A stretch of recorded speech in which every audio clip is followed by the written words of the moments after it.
اور پیر غفران صاحب نے بھی کہا تھا سن لو نعرہ غفران دا مردا جیل میں حرام دا ان کا ہے، اور اس کا جواب نہیں دے حرامی بندہ کیا دے گا بتاؤ نا مجھے. میں سمجھتا تھا یہ صرف پیو کوئی نہیں، یہ ماں بھی کوئی نہیں، یہ تو کھوتی دا پتر لگتا ہے مینو، یہ تو کسی جانور کا بچہ ہے یار. لیکن یہ بک بک نہیں کرنی چاہیے. اور ہر ولی کی دشمنی، اور کبھی غوث پاک کی، کبھی حضرت جنید بغدادی، کبھی باجد بستامی کی. مطلب بندے کو کتا ہونا چاہیے پر انٹرنیشنل کتا تو نہیں نہ ہونا چاہیے. سارے ہی پہ گئے ہیں.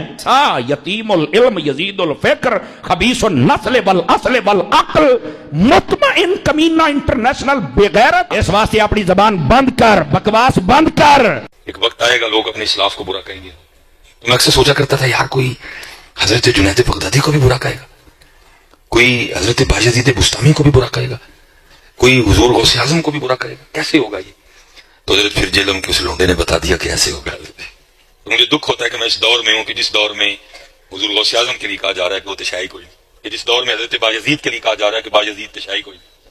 اس جیلم کے لونڈے نے ثابت کر دیا حضرت کہ اس طرح ہوگا. اسلاف وہ ہیں کہ جنہوں نے اپنے ناموں کے کلمے پڑھائے. اسلاف وہ ہیں جو یہ کہتے رہے کہ میرا جھنڈا محمد کے جھنڈے سے بڑا ہوگا. اسلاف وہ ہیں جو رسول اللہ کے اوپر ایک صحابی کی بیوی کے اوپر عاشق ہو جانے کی تہمت لگائے. اسلاف وہ ہیں جو یہ کہیں کہ رسول اللہ کی قبر مبارک میں ہڈیاں ہیں، اور لعنت ہے ایسے تمہارے اسلاف کے اوپر جو اس قسم کے گستاخانہ عقیدے رکھتے تھے. تو بھائی جو لوگ رسول اللہ کے ساتھ غداری کریں گے تو اللہ تعالیٰ نے تو بدلہ لینا ہے. انہوں نے اپنے اسلاف کے ساتھ غداری کی ہے.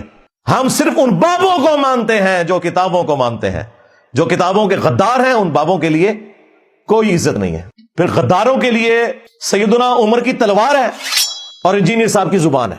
اللہ کا شکر کرو کہ حضرت عمر نہیں ہے، ورنہ قبریں اکھڑواتے ہیں تمہارے بزرگوں کی جنہوں نے اپنے ناموں کے کلمے پڑھائے، جنہوں نے رسول اللہ کی شان میں گستاخیاں کی. 1200 سال میں انہوں نے جتنی عزت اویل کی تھی نا، 12 سال کے اندر اللہ تعالیٰ نے ان کی مٹی پلید کر کے رکھ دی ہے.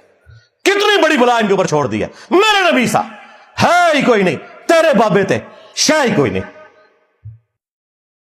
جو بریلوی عوام ہے نا، ان کو ہمارا مقدمہ کلیئر ہو جائے کہ ہم قرآن و سنت کی روشنی میں کون سی بات پبلک کے سامنے رکھ رہے ہیں، اور ان کے علماء کس طریقے سے قرآن و سنت کی تعلیمات کو بگاڑ کر اپنے بابوں کی تعلیمات قرآن و سنت کے نام کے اوپر بیچ رہے ہیں، چندے کھا رہے ہیں، جائیدادیں بنا رہے ہیں، آوازیں لگا رہے ہیں مکے اور مدینے کی، لیکن سواریاں پھینک رہے ہیں بغداد شریف میں، اجمیر شریف میں، دیوبند شریف میں، بریلی شریف میں. آوازیں لگا رہے ہیں قرآن و سنت کی، لیکن تعلیمات سکھا رہے ہیں صوفیاء کی. اور سب سے بڑھ کر انہوں نے غداری اتنی بڑی کی ہے کہ نام لیا ہے اللہ اور اس کے رسول کا عز و جل و صلی اللہ علیہ وآلہ وسلم، اور تعلیمات بالکل قرآن و سنت کے اپوزٹ پھیلائی ہیں. اس لیے لوگ کہتے ہیں کہ جی جناب یہ انجینئر صاحب نے آ کے جو باتیں کرنی شروع کی ہیں اس سے تو لگ رہا ہے کہ پرانے سارے غلط تھے. جی آپ کو اب کیسے سمجھائیں کہ وہ غلط تھے؟ وہ ایک ہمارے جو مرشد پاک ہیں مصباحی صاحب وہ کہہ رہے ہیں کہ جی میں نے تو زندگی میں سوچا بھی نہیں تھا کہ ہمارے بزرگوں کو کوئی برا کہے گا. ایک وقت آئے گا لوگ اپنے اسلاف کو برا کہیں گے.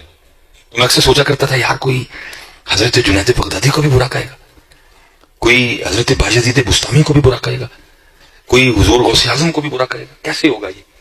تو حضرت پھر جیلم کے اس لونڈے نے بتا دیا کہ ایسے ہوگا. تو مجھے دکھ ہوتا ہے کہ میں اس دور میں ہوں کہ جس دور میں حضور غوث اعظم کے لیے کہا جا رہا ہے کہ وہ تشیع کوئی نہیں، کہ جس دور میں حضرت باجزید کے لیے کہا جا رہا ہے کہ باجزید تشیع کوئی نہیں. اس جیلم کے لونڈے نے ثابت کر دیا حضرت کہ اس طرح ہوگا. اور دیکھیں وہ روایتیں جو ان کے بارے میں تھی وہ ہم پہ فٹ کر رہے ہیں کہ جی ایک زمانہ آئے گا لوگ جو ہے اسلاف کو برا کہیں گے. اسلاف وہ ہیں کہ جنہوں نے اپنے ناموں کے کلمے پڑھائے. اسلاف وہ ہیں جو یہ کہتے رہے کہ میرا جھنڈا محمد کے جھنڈے سے بڑا ہوگا. اسلاف وہ ہیں جو رسول اللہ کے اوپر ایک صحابی کی بیوی کے اوپر عاشق ہو جانے کی تہمت لگائے. اسلاف وہ ہیں جو یہ کہیں کہ رسول اللہ کی قبر مبارک میں ہڈیاں ہیں، اور لعنت ہے ایسے تمہارے اسلاف کے اوپر جو اس قسم کے گستاخانہ عقیدے رکھتے تھے. میرے نبی سا ہے ہی کوئی نہیں، تیرے بابے تھے شاہ ہی کوئی نہیں. کتابیں تم لوگ چھاپ رہے ہو، مناظرے کر رہے ہو. غدار ہیں یہ لوگ، یہ تو درمیانے لوگ ہیں. اسلاف میں بتاتا ہوں کون ہے. اسلاف ہیں ہمارے اہل البیت علیہم السلام، صحابہ اکرام علیہم رضوان، تابعین تبع تابعین، اور اس کے بعد ائمہ محدثین. یہ ہیں ہمارے اوریجنل بابے، امام بخاری، امام مسلم، جنہوں نے اپنے نبی کے ساتھ غداری نہیں کی. تمہارا کیا لینا دینا ان بزرگان دین کے ساتھ؟ تمہارے تو بزرگ ہی اپنے. دھوکہ دینا بند کرو. تو بھائی جو لوگ رسول اللہ کے ساتھ غداری کریں گے تو اللہ تعالیٰ نے تو بدلہ لینا ہے. انا کفیناک المستہزئین، اے نبی آپ کا ٹھٹا اور مذاق اڑانے والوں کے مقابلے پر ہم آپ کو کفایت کریں گے. ہاں یہ اللہ کا وعدہ تھا اور دیکھیں اللہ تعالیٰ نے اپنا وعدہ کیسا پورا کیا ہے. 1200 سال میں انہوں نے جتنی عزت اویل کی تھی نا، 12 سال کے اندر اللہ تعالیٰ نے ان کی مٹی پلید کر کے رکھ دی ہے. کتنی بڑی بلا ان کے اوپر چھوڑ دی ہے. میرے نبی سا ہے ہی کوئی نہیں، تیرے بابے تھے شاہ ہی کوئی نہیں. اب یہ وکٹم کارڈ نہ کھیلو کہ جی ہمارے اسلاف کو برا کہہ رہے ہیں. وہ اسلاف ہے ہی نہیں ہے بھائی، وہ درمیان کے لوگ ہیں. یہ وہ اسلاف ہیں جنہوں نے صحابہ کے ساتھ، اہل البیت کے ساتھ، اور سب سے بڑھ کر رسول اللہ کے ساتھ غداری کی ہوئی ہے صلی اللہ علیہ وآلہ وسلم. انہوں نے اپنے اسلاف کے ساتھ غداری کی ہے. ہم صرف ان بابوں کو مانتے ہیں جو کتابوں کو مانتے ہیں.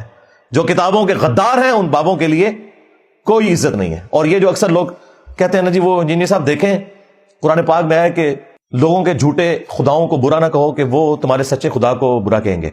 تو آپ ذرا ان کے بابوں کے اوپر ہاتھ ہولا رکھا کریں. اچھا، اس کا مطلب یہ ہے کہ آپ ہمیں یہ کہنا چاہ رہے ہیں کہ ہم جن کے بابوں کو چھیڑ رہے ہیں یہ کسی اور دین کے ماننے والے، یہ آج بابوں کے ماننے والے یہودی ہو جائیں، کرسچن ہو جائیں، ہندو ہو جائیں، ہم ان کے ساتھ اسی کے تحت ڈیل کریں گے. وَلَا تَسُبُّوا الَّذِينَ يَدْعُونَ مِن دُونِ اللَّهِ فَيَسُبُّوا اللَّهَ عَدْوًا بِغَيْرِ عِلْمٍ، کہ لوگوں کے جھوٹے خداؤں کو برا مت کہو. لیکن جب تم ہمارے خدا کا نام لوگے، ہمارے نبی کا نام لوگے، تو پھر تمہاری سزا ہوگی غداری والی. آج بھی جو UN میں قیدیوں کے جو احکامات ہیں نا چارٹر کے اندر، جو ان کے حقوق ہیں، وہ مخالف فوج کے قیدیوں کے لیے ہیں. اپنی فوج کا کوئی شخص غداری کرے تو اس کی سزا سیدھی سیدھی قتل ہے. اس طریقے سے کافروں کے ساتھ ڈیلنگ ڈیفرنٹ ہے. ان کے لیے یہی آیت ہے، یہ کافروں کے بارے میں آیت ہے کہ لوگوں کے جھوٹے خداؤں کو برا نہ کہو. تم تو مسلمان ہونے کے دعوے دار تھے، اس کا مطلب ہے تم خود ہی کہتے ہو کہ ہم کسی دوسرے مذہب کے ماننے والے ہیں. ٹھیک ہے، نکل جاؤ، پھر ختم ہوگی بات. لیکن اگر تم کہو کہ ہم مسلمان ہیں تو بھئی مسلمان جو ہوگا پھر وہ اللہ اور اس کے رسول کے ساتھ غداری نہیں کر سکتا. عز وجل صلی اللہ علیہ وآلہ وسلم. پھر غداروں کے لیے سیدنا عمر کی تلوار ہے اور انجینئر صاحب کی زبان ہے. اللہ کا شکر کرو کہ حضرت عمر نہیں ہے، ورنہ قبریں اکھڑواتے تمہارے بزرگوں کی، جنہوں نے اپنے ناموں کے کلمے پڑھائے، جنہوں نے رسول اللہ کی شان میں گستاخیاں کی.